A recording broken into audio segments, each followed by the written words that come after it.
मेरी तरफ से तमाम अजीज़ हमवतनों को जश्न आज़ादी मुबारक हो। से मिला है वतन तू हमारी।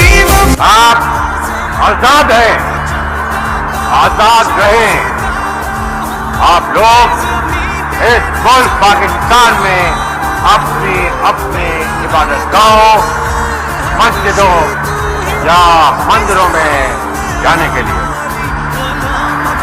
आपका मजहब क्या है, जात क्या है, कौम क्या है, इसका हुकूमत के मामलात से कोई ताल्लुक नहीं। कुर्बानियों से मिला है वतन तू हमारी वफा का। And the life and the property and the religious belief should be only protected by the state at any cost. तू इस जहां में हमारी अलामत बता।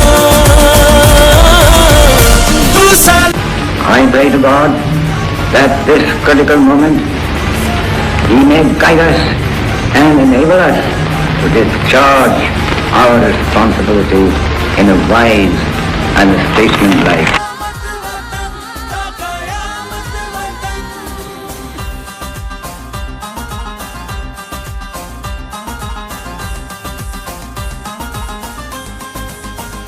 सारी दुनिया में अपना ये सच है, ज़मीं इस ज़मीं के मकीनों का हक है ज़मीं। इस वतन की सुबह